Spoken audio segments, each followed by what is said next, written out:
কুড়িগ্রামের ফুলবাড়ীতে 2025-26 অর্থ বছরে বাংলাদেশের 4 এলাকায় আধুনিক কৃষি প্রযুক্তি সম্প্রসারণ প্রকল্পের আওতায় চরাঞ্চলে কৃষকদের মাঝে 109টি প্রদর্শনী উপকরণ বীজ ও সার বিতরণ করা হয়েছে। কৃষি সম্প্রসারণ অধিদপ্তর ফুলবাড়ীর আয়োজনে রবিবার শেষ বিকেলে বিনামূল্যে বীজ ও সার বিতরণ উদ্বোধন করেন কৃষি সম্প্রসারণ অধিদপ্তর খামারবাড়ি ঢাকার প্রকল্প পরিচালক মোহাম্মদ জিয়াউর রহমান।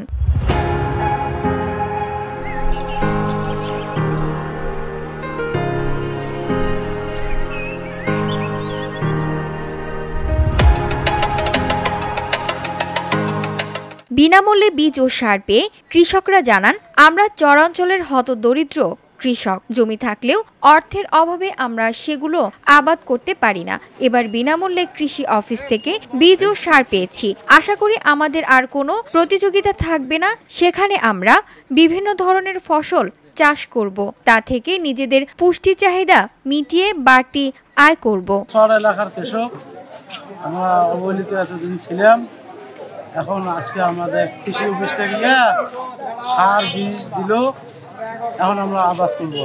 আমাদের তো প্রচুর জমি, অনেক জমি পড়িয়েছে, জমিগুলো আবাদ করতে পারিনি। এখন সরকারি সহযোগিতাতে মিষ্টি কুমড়া, মিষ্টি আলু, কপি, অন্যান্য শাক সবজি এগুলা সহযোগিতার কারণে আমরা করতে পারতেছি। থেকে বাদামের বীজ পাইলাম, সার পাইলাম, আমরা আবাদ করে বিক্রি হতে পারবো। বাংলাদেশের চর এলাকায় আধুনিক কৃষি প্রযুক্তি সম্প্রসারণ প্রকল্পের পরিচালক জিয়াউর রহমান জানান, বাংলাদেশের প্রত্যেকটি চর অঞ্চলে প্রতিত জমি ব্যবহারের লক্ষ্যে কাজ করে যাচ্ছে।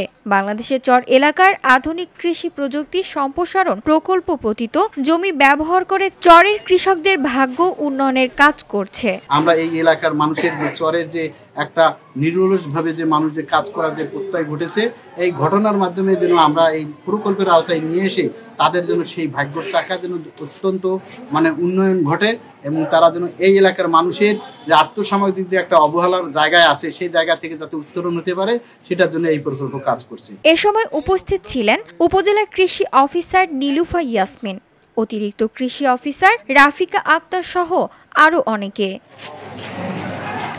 GOD Bangla news desk.